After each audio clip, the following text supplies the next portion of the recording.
नमस्कार, मैं मनु वर्मा आपका शुक्रिया हार्दिक अभिनंदन करता हूं। आज हमारा पार्ट 14 है। इससे पहले हमारे 13 पार्ट्स कंप्लीट हो चुके हैं। यदि आपने उनको नहीं देखा है तो ज़रूर जाकर देखिए। और मेरा आपसे एक सिंपल सा रिक्वेस्ट रहता है कि आपको अपने नोट्स बनाना कंपलसरी है। आप जो भी यहाँ देख रहे हैं उसको अपने नोट्स के फॉर्म में ज़रूर लिखिएगा, क्योंकि हमारा और आपका दोनों का जो अल्टीमेट एम है वो है आपका सिलेक्शन। तो आपके सिलेक्शन के लिए जब मैं इतना हार्डवर्क कर सकता हूं तो आप क्यों नहीं कर सकते, आप अपने नोट्स क्यों नहीं बना सकते। तो आपसे सिंपल सी रिक्वेस्ट रहेगी कि आप अपने नोट्स को ज़रूर बनाइएगा, ठीक है। और चलिए स्टार्ट करते हैं और देखते हैं यहाँ पर कुछ इंपॉर्टेंट फैक्ट्स के बारे में। पहला दिया है island.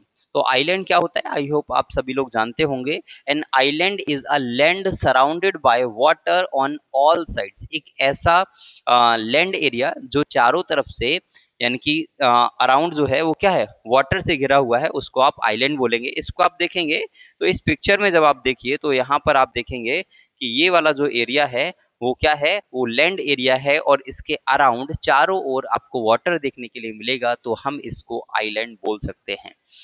There are over 1,000 islands in the seas around India that are part of the country. हमारे कंट्री की ही यदि हम बात करें, इंडिया की बात करें, तो इंडिया में ही थाउजेंड्स ऑफ आइलैंड हैं जो हमारे इंडिया के आसपास हैं, ठीक है। तो आई होप कि आपको समझ आया होगा कि आइलैंड क्या होता है।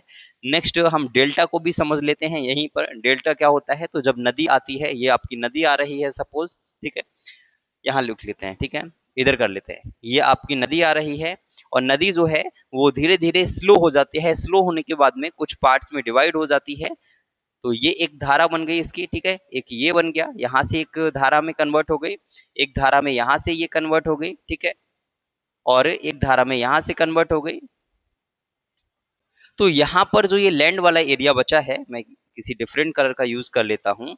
ये जो लैंड वाला एरिया बचा है, ये वाला एरिया क्या है, इसको हम डेल्टा बोलते हैं। क्या बोलते हैं, डेल्टा बोलते हैं, ठीक है। तो ये आपका डेल्टा है, ये आपका आइलैंड है, इसको आप याद रखेंगे, ठीक है।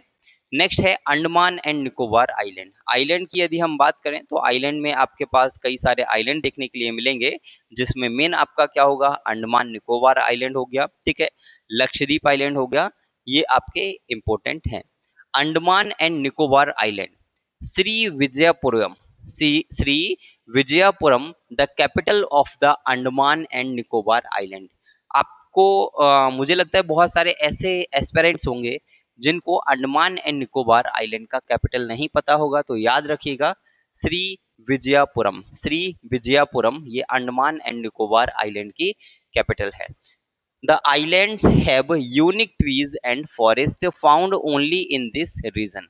The island have unique trees, इसमें बहुत सारे यूनिक ट्रीज एंड फॉरेस्ट आपको देखने के लिए मिलेंगे इस रीजन में, जो सिर्फ और सिर्फ यहीं मिलते हैं। Special tree roots spread wide to support tall trees. जो स्पेशल ट्री रूट्स होती हैं वो spread wide to support trees. इसमें है क्या कि जैसे हमारा ट्री होता है तो ट्री के पास में कुछ स्पेशल रूट्स निकली होती हैं ऊपर से, जो कि उस ट्री को सपोर्ट करती हैं। इस टाइप के ट्री यहाँ पर देखने के लिए मिलते हैं।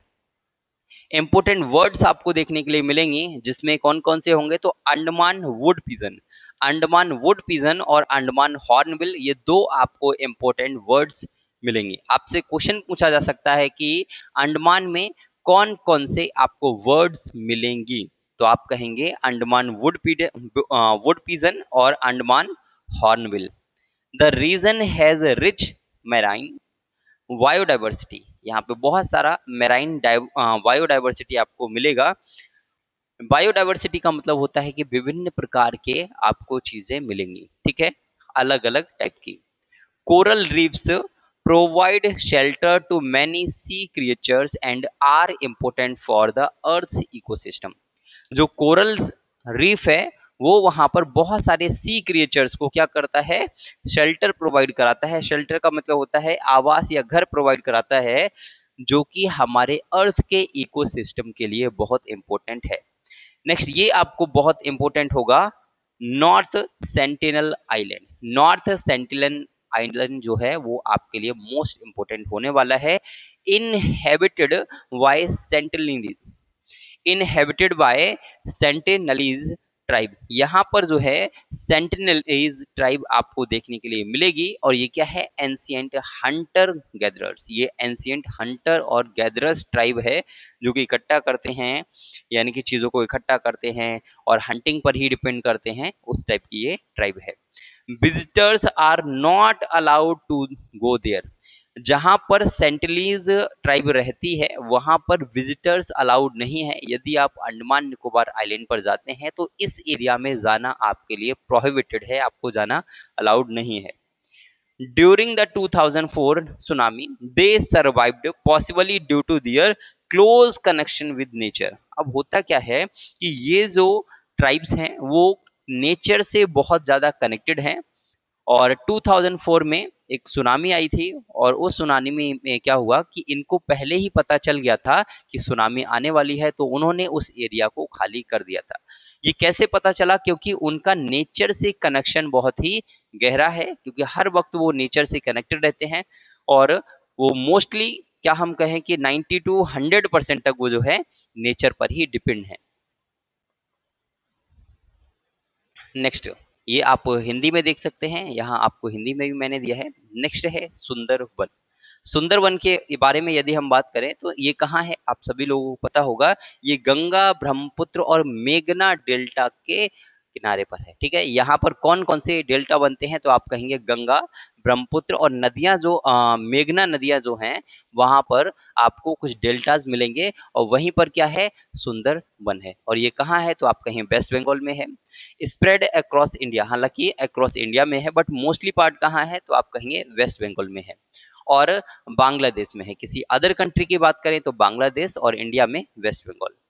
It is the largest mangrove forest in the world. ये वर्ल्ड का सबसे बड़ा मैंग्रोव फॉरेस्ट है। इंपोर्टेंट डेजिग्नेशंस क्या हैं, तो declared a UNESCO world heritage site. अब आपसे क्वेश्चन पूछा जा सकता है कि सुंदरवन को कब यूनेस्को वर्ल्ड हेरिटेज साइट में ऐड किया गया, तो आप कहेंगे 1987। 1987 में यूनेस्को ने सुंदरवन को वर्ल्ड हेरिटेज साइट्स में रखा। Recognised as a biosphere reserve, इसको बायोस्फीयर रिजर्व रिकॉग्नाइज किया गया है 1989 में। ठीक है, also a Ramsar wetland site, ये रामसर वेटलैंड साइट भी है, और इसलिए इसका इंपॉर्टेंस और ज्यादा हो जाता है, क्योंकि ये हर तरीके से आपके इंडिया के लिए बहुत ज्यादा बेनिफिशियल है। फर्स्ट क्या है, तो ये लार्जेस्ट मैंग्रोव फॉरेस्ट है वर्ल्ड का, ये वर्ल्ड हेरिटेज साइट में भी है, और साथ ही साथ ये बायोस्फीयर रिजर्व भी है, रामसर साइट भी है। तो इतनी सारी जब इसमें क्वालिटी हैं तो ये आपके लिए मोस्ट इंपोर्टेंट होने वाला है। इसके बारे में और भी डिटेल अगर आपको मिलती है तो जरूर पढ़िएगा सुंदरवन के बारे में। ठीक है, named after the Sundari tree. अब इसका नेम सुंदर वन ही क्यों रखा गया, क्योंकि यहाँ पर सुंदरी नाम के ट्रीज आपको मिलते हैं, इसीलिए इसका नाम जो है वो क्या रखा गया, सुंदर बंस। ठीक है, तो ध्यान रखना है, सुंदरी नाम के ट्रीज यहाँ पर मिलते हैं। ओके, यहाँ पर हिंदी में आप देख लीजिएगा अगर देखना हो तो। बायोडाइवर्सिटी की बात करते हैं तो किस प्रकार की बायोडाइवर्सिटी यहाँ मिलती है, तो यहाँ पर फौना और फ्लोरा दोनों ही टाइप की बायोडाइवर्सिटी मिलेगी। फौना आपसे पूछा जाए तो फौना क्या है, तो जो एनिमल्स होते हैं उनको फौना कहा जाता है, और जो प्लांट्स होते हैं उनको फ्लोरा कहा जाता है। ये क्वेश्चन कई बार आपसे पूछा गया है। Famous for the royal Bengal tiger, ये जो है वो रॉयल बंगाल टाइगर के लिए बहुत फेमस है। आपको सुंदरवन में ही रॉयल बंगाल टाइगर देखने के लिए मिलेंगे और कहीं नहीं मिलेंगे। अडेप्टेड टू स्विमिंग, ये स्विमिंग भी कर सकते हैं। रॉयल बंगाल टाइगर जो है वो स्विमिंग भी कर सकता है, बहुत लंबी स्विमिंग नहीं कर सकता बट कर सकता है। ऑल्सो होम टू, और किस किस का होम है, तो सॉल्ट वाटर क्रोकोडाइल, यहाँ पर salt water crocodile, Gangetic dolphin और ऑलिव रिडले टर्टल। ये ऑलिव रिडले टर्टल आपसे कई बार क्वेश्चन पूछा गया है, तो इसके साथ साथ आप इन सभी को भी याद रखेंगे कि olive Ridley turtle Gangetic dolphin और सॉल्ट वाटर क्रोकोडाइल, ये यहाँ की स्पेशलिटी है। यहाँ पर फौना में आपको क्या क्या मिलेगा, तो salt water crocodile, Gangetic dolphin और ऑलिव रिडले टर्टल। फ्लोरा में क्या क्या मिलेगा, तो मैंग्रोव ट्री आपको देखने के लिए मिलेगा, mangrove vegetation with special aerial roots. यहाँ पर स्पेशल एरियल रूट्स मिलती हैं मैंग्रोव की, अभी बताएंगे वो क्या होता है। For breathing in saline water, वो सलाइन वाटर में ब्रीथिंग करने के काम आता है। ठीक है, मैं यहाँ पर एक पिक्चर बनाता हूँ, जैसे ये हमारा हो गया सी लेवल। ठीक है, ये हमारा सी है और यहाँ पर ये ट्री है, यहाँ पर ये मैं यहाँ पे ट्री बना देता हूँ। ठीक है, ठीक है, ये ऐसा मैंने ट्री बना दिया। ठीक है, ये ट्री हो गया। लेकिन इसमें क्या है, मोस्टली जो ट्रीज होते हैं उनकी जड़ें नीचे जाती हैं पानी में। ठीक है, लेकिन इसकी जड़ें क्या हैं, ये पानी में नीचे ना जाके, पानी में नीचे एक दो जड़ जाती है, जो मेन जड़ है वो नीचे जाएगी, उसके बाद जितनी भी जड़ हैं वो ऐसे ऊपर के लिए ऐसे ऐसे हो जाती हैं। ठीक है, ऊपर के लिए, यानी कि पानी के ऊपर वो दिखाई देती हैं। इन रूट्स को कहते हैं एरियल रूट्स। क्या बोलते हैं, एरियल रूट्स। तो जो मैंग्रोव ट्रीज हैं, जो मैंग्रोव ट्रीज हैं, उनकी रूट्स कैसी होती हैं, एरियल रूट्स होती हैं। ये इसकी स्पेशलिटी है फ्लोरा में। ठीक है, इकोलॉजिकल इंपोर्टेंस, इसका इकोलॉजिकल क्या इंपोर्टेंस है, तो आप कहेंगे acts as a natural barrier against cyclone and tidal waves. ये हमारे लिए, हमारे इंडिया के लिए नेचुरल बैरियर का काम करता है, उधर से आने वाले जो साइक्लोन्स हैं और जो टाइडल वेव्स हैं उनको रोकने का काम करता है। ठीक है, इसकी वजह से जो हमारे साइक्लोन्स हैं और जो टाइडल वेव्स हैं वो इंडिया में एंटर नहीं कर पा रहे हैं। Protects coastal populations from disaster, जो कोस्टल पॉपुलेशन है उसको डिजास्टर से प्रोटेक्ट करने का काम करता है, क्योंकि जब भी कोई साइक्लोन या टाइडल आएगा तो क्या होगा, जो हमारे कोस्टल पॉपुलेशन है वो क्या होगी, धीरे धीरे खत्म होने लग जाएगी। अब उसको प्रिवेंट करता है, उसको रोकता है ये हमारा क्या, सुंदर वन।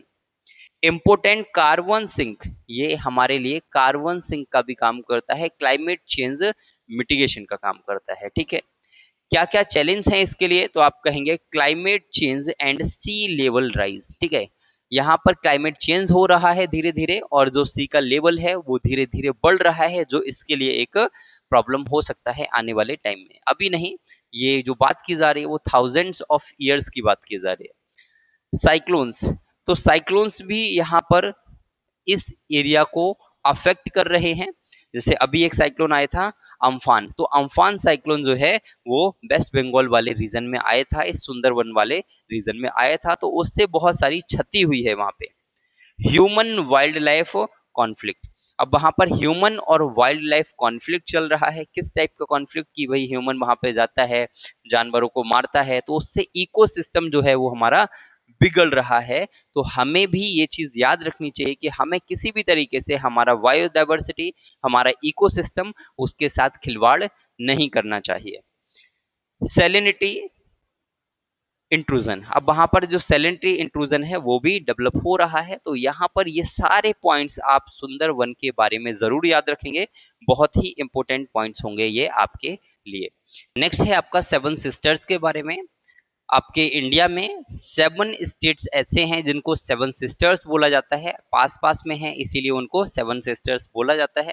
और छोटे छोटे स्टेट्स हैं, वो कौन कौन से हैं, तो आप कहेंगे अरुणाचल प्रदेश, ये सिक्किम यहाँ पे गलत लिखा है, सिक्किम को हटा दीजिए। ठीक है, Arunachal Pradesh, Assam, Meghalaya, Nagaland, Manipur, Mizoram, Tripura.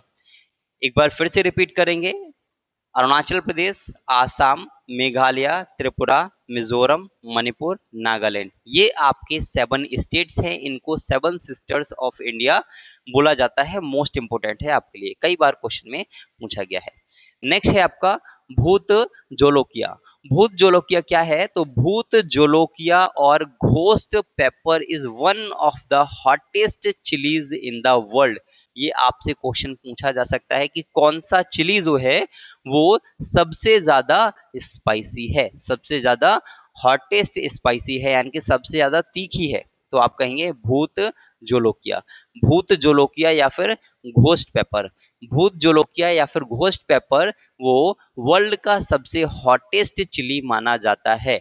It grows in the northern India and is used in pickles, chutneys and even to keep elephants away from the crops. ये जो है वो आपका नॉर्थ इंडिया में ग्रो किया जाता है और पिकल्स, चटनी इनके लिए यूज किया जाता है। साथ ही साथ जो एलिफेंट्स हैं उनको क्रॉप से दूर रखने के लिए इसका यूज किया जाता है। मान लो कोई एलिफेंट आया, अगर उसने एक बार वो चिली खा ली तो दोबारा वहां पर खाने के लिए नहीं आएगा क्योंकि बहुत ही ज्यादा स्पाइसी है। ठीक है, next the Hargila word. The Hargila word जिसको और क्या बोलते हैं हम, the greater adjutant stork. The greater adjutant stork या फिर द हरगिला वर्ड, ये आपसे पूछा जा सकता है क्योंकि बहुत इंपॉर्टेंट है आपके लिए। The greater adjutant stork locally known as Hargila, इसको हरगिला बोला जाता है और इसका नेम क्या है, the greater adjutant stork is a critically endangered bird found primarily in Assam. ये आसाम में पाया जाता है और ये एक क्रिटिकली इंडेंजर्ड है। क्रिटिकली इंडेंजर्ड का मीन्स है कि इसका नंबर जो है बहुत कम है, इसको सेव करने की हमें आवश्यकता है।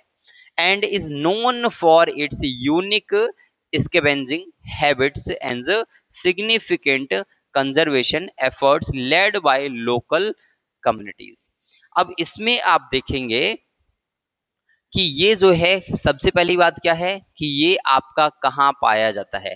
कहाँ पाया जाता है तो आप कहेंगे ये हमारा पाया जाता है आसाम में। कहाँ पाया जाता है तो आप कहीं आसाम में पाया जाता है। ये क्यों फेमस है, ये इसलिए फेमस है कि क्योंकि ये अपने यूनिक स्कैवेंजिंग हैबिट्स के लिए फेमस है। जैसे ये क्या है, ये एक ऐसा पक्षी है जो मरी हुई चीजों को खाता है। ठीक है, जैसे आपने देखा है गिद्ध का नाम सुना होगा, वल्चर का, वो भी क्या है, वो भी स्कैवेंजिंग बर्ड्स में आता है। तो ये भी उसी कैटेगरी में आता है कि सड़ी गली चीजों को खा लेता है। अब वो फायदेमंद क्यों है, क्योंकि सड़ी गली कोई भी चीज खा रहा है मतलब हमारे एटमॉस्फेयर को क्लीन कर रहा है, तो इसीलिए ये बहुत ही इंपॉर्टेंट हो जाएगा। ठीक है, और बहुत से लोग जो है, स्थानीय लोग जो हैं वो क्या करते हैं, जो लोकल कम्युनिटीज हैं वो इसको प्रोटेक्ट करने का काम करते हैं। नेक्स्ट है protected areas are special places like forest, rivers और hills that are kept safe by the government to protect animals, plants and nature. Protected areas, कुछ प्रोटेक्टेड एरियाज होते हैं, वो प्रोटेक्टेड क्यों है, क्योंकि वहां पर किसी ना किसी तरीके से दोहन किया जा रहा है, उनको काटा जा रहा है, जो ट्रीज हैं उनको काटा जा रहा है, जो एनिमल्स हैं उनको मारा जा रहा है। तो गवर्नमेंट क्या करती है, उनको सेफ एरिया घोषित कर देती है कि भाई ये जो है प्रोटेक्टेड एरिया है। अब यहाँ पर जो है किसी भी तरीके से पेड़ों को नहीं काटा जाएगा, किसी भी तरीके से एनिमल्स को नहीं मारा जाएगा। ठीक है, people are not allowed to cut trees और harm animals in these areas. ये ऑलरेडी मैं बता चुका हूँ आपको। The Western Ghats have over 50 protected areas such as wildlife sanctuaries, national parks and tiger reserves। जो हमारा वेस्टर्न घाट है, इंडिया का जो वेस्टर्न घाट है, उसमें बहुत सारे एरियाज ऐसे हैं, यहाँ पर 50 बताए हैं, बट यहाँ पर 50 से भी बहुत ज़्यादा हैं। 50 से भी ज़्यादा एरियाज ऐसे हैं जो कि wild life sanctuary, national park, tiger reserve इनके थ्रू प्रोटेक्ट किए गए हैं। ठीक है, these help protect rare animals like the loin tailed macaw।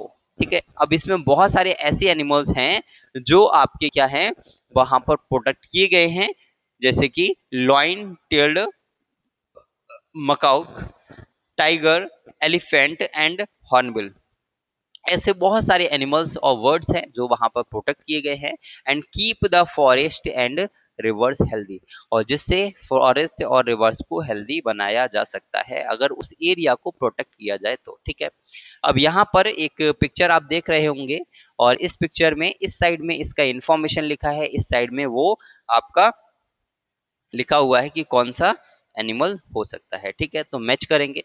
सबसे पहले आपका दिया है डॉल्फिन।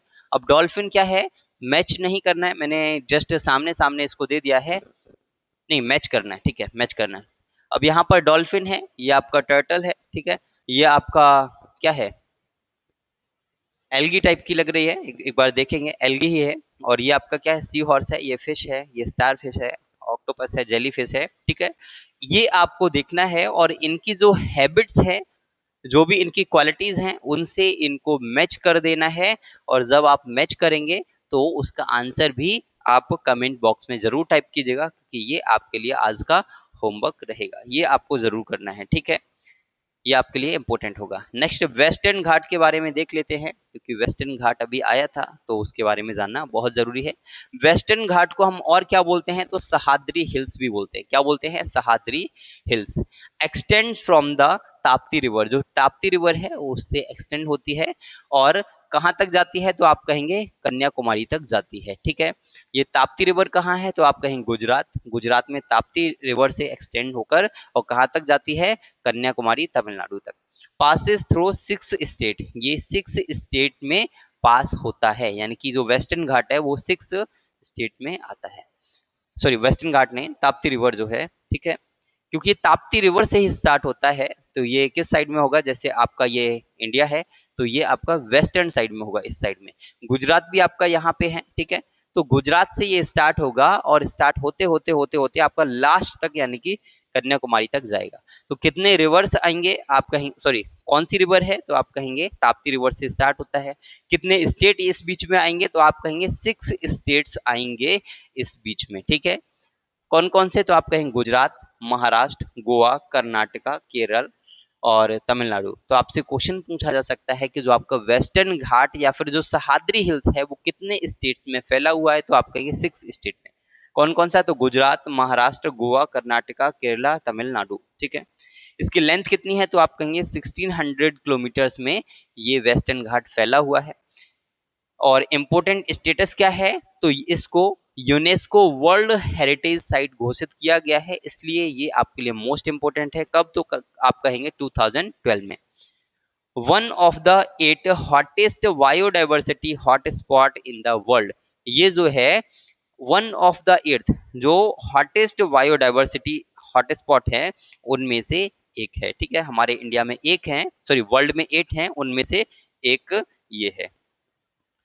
और नेक्स्ट है हाईएस्ट पीक। इसकी हाईएस्ट पीक कौन सी है, तो आप कहेंगे वेस्टर्न घाट की हाईएस्ट पीक है अनामुडी। कौन सी है, अनामुडी, जो कि आपकी केरला में आती है। और हाईएस्ट पीक है कितना है, तो आप कहेंगे 2695 मीटर्स है। अदर इंपोर्टेंट पीक्स में आपसे पूछा जाए तो आप कहेंगे दोदा बेटा और मोल्यानगिरी, ठीक है। दौदा बेटा और मोल्यानगिरी, ये आपके कुछ इंपोर्टेंट पीक्स में आते हैं। लेकिन सबसे हाईएस्ट कौन सा है, तो आप कहेंगे अनाईमुडी, ठीक है, अनाईमुडी या अनामुडी। ये आपका 2695 मीटर्स है। रिवर्स ओरिजिनेटेड हियर, कौन कौन सी रिवर्स यहाँ से ओरिजिनेटेड होती हैं, तो आप कहेंगे गोदावरी, कृष्णा, कावेरी, तुंगभद्रा। ये रिवर आपकी यहाँ से ओरिजिनेट होती हैं, यहाँ से बनती हैं। Hence called the water tower of peninsular India, इसीलिए इसको water tower of peninsular India बोला जाता है। ये आपके लिए बहुत नया फैक्ट होगा, शायद आपको ना पता हो कि किसको water tower of peninsular India बोला जाता है, तो आप कहेंगे ये है आपका क्या, वेस्टर्न घाट, ओके। और ये आपका हिंदी में आ गया। नेक्स्ट कुछ और देख लेते हैं, कौन कौन सी बायोडाइवर्सिटी मिलेंगी आपको, तो आप कहें रिच इन एंडेमिक स्पीसीज। ये आपका एंडेमिक स्पीसीज के लिए बहुत फेमस है, यानी कि ऐसे स्पीसीज जो यहीं पर मिलती हैं, कहीं और नहीं मिलती, ठीक है। इंपोर्टेंट एनिमल्स कौन कौन से हैं, तो आप कहेंगे लाइन टेल्ड मकाओक, नीलगिरी तहर और मालाबार जाइंट स्क्वेरल। ये सब यहाँ देखने के लिए मिलेंगे, साथ में टाइगर, एलिफेंट, इस टाइप की बायोडाइवर्सिटी आपको देखने के लिए मिलेंगे। ओवर 50 प्रोटेक्टेड एरियाज, यहाँ पर 50 प्रोटेक्टेड एरियाज हैं जिनको national parks, wild life sanctuaries और टाइगर रिजर्व के थ्रू प्रोटेक्ट किया गया है। इकोलॉजिकल इंपोर्टेंस क्या है, तो आप कहें influences south west monsoon rainfall. ये जो है साउथ वेस्ट रेनफॉल से क्या होता है, इन्फ्लुएंस होता है। प्रिवेंट्स सॉइल इरोजन, ये सॉइल इरोजन को प्रिवेंट करता है, रोकने का काम करता है। Major source of hydro electric power, ये हाइड्रो इलेक्ट्रिक पावर का मेजर सोर्स है। Important for agriculture in south India, ये साउथ इंडिया में एग्रीकल्चर के लिए इंपोर्टेंट है, ओके। नेक्स्ट इम्पोर्टेंट पॉइंट्स कुछ देख लेते हैं और आई होप कि वीडियो आपको बहुत पसंद आ रही होगी, क्योंकि इतना कंटेंट तैयार करने में बहुत मेहनत करनी पड़ती है, दिन रात जागना पड़ता है, तब ये सब तैयार होता है, कोई एक दिन में ये सब नहीं होता है। ठीक है, इंपोर्टेंट पॉइंट्स क्या हैं? तो India has around 75% of the world's wild tigers.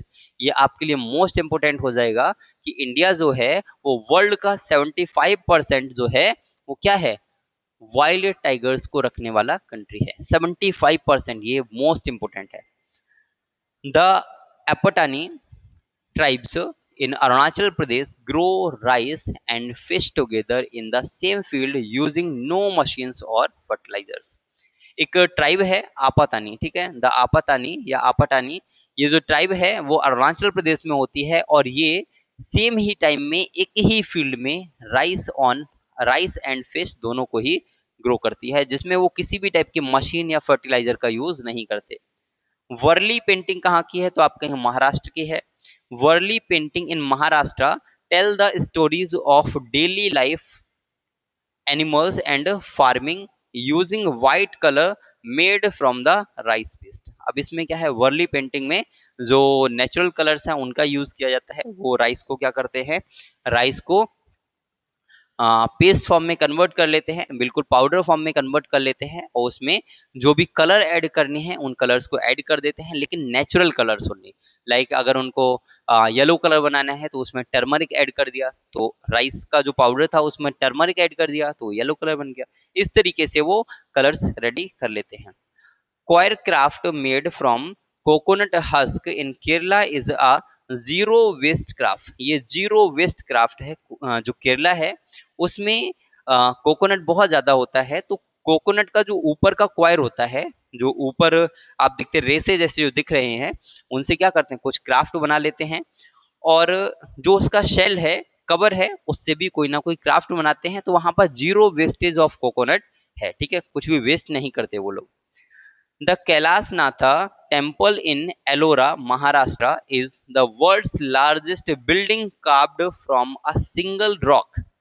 World का सबसे बड़ा टेम्पल जो है एलोरा में है, कैलाशनाथ टेम्पल। लेकिन ये कैसा है? तो आप कहेंगे ये है carved from a single rock. ये एक ही पत्थर पर, एक ही रॉक पर बनाया गया टेम्पल है। एक ही रॉक से बनाया गया है, किसी अदर पत्थर का यूज नहीं किया है। एक ही पत्थर को काट काट कर इसको बनाया गया है। ठीक है, नेक्स्ट नेक्स्ट है Kumbhalgarh fort in Rajasthan which boast the second longest continuous wall in the world is stretch over 36 kilometers. Kumbhalgarh fort in Rajasthan, Rajasthan में एक फोर्ट है कुंभलगढ़। कौन सा है? Kumbhalgarh. Which boast the second longest continuous wall in the world. First कौन सा है? तो आप कहेंगे चाइना वाला है, चाइना का वॉल है। और सेकंड कौन सा है? तो आप कहेंगे कुंभलगढ़ फोर्ट का है। और ये कितना है? तो आप कहेंगे 36 किलोमीटर्स की वॉल उन्होंने बनाई हुई है। ठीक है, ये आपका India. So India's Chandrayaan 3 successfully landed on the lunar south pole on the moon of the moon for the first time. जो चंद्रयान 3 है वो सक्सेसफुली लैंड होने वाला पहला ऐसा इंडिया, मतलब इंडिया जो है उसने चंद्रयान 3 को लॉन्च किया था। और वो वर्ल्ड का फर्स्ट ऐसा कंट्री है जो मून के साउथ पोल तक गया। ठीक है, साउथ पोल पर इससे पहले कोई भी कंट्री नहीं गया था। Mawsynram in Meghalaya is the most wet inhabited place on the earth. जो मौसिन राम है मेघालय में है और ये वर्ल्ड का सबसे ज्यादा इनहेबिटेड प्लेस है, wet inhabited place on the earth है। ठीक है, Sikkim is the first Indian organic state. Sikkim जो है वो फर्स्ट इंडियन ऑर्गेनिक स्टेट है where people avoid any chemical farming. वो किसी भी टाइप के केमिकल का यूज नहीं करते फार्मिंग करने के लिए। तो ये मोस्ट इंपोर्टेंट आपके लिए हो जाता है। वीडियो अच्छी लगी तो वीडियो को लाइक कर दीजिएगा, शेयर कर दीजिएगा अपने फ्रेंड्स के साथ और चैनल को सब्सक्राइब कर लीजिए यदि आप चैनल पे फर्स्ट टाइम विजिट कर रहे हैं तो। लेकिन एक सिंपल रिक्वेस्ट क्या थी, आप जो है लाइक करें, ना करें कोई प्रॉब्लम नहीं, आप शेयर करें ना करें कोई भी प्रॉब्लम नहीं, सब्सक्राइब भी करें या ना करें कोई फर्क नहीं पड़ता, लेकिन आप अपने नोट्स को जरूर बनाइए यदि आप अपने जॉब को लेकर सीरियस हैं तो। एक सिंपल सी रिक्वेस्ट है कि आप अपने नोट्स को जरूर बनाइए।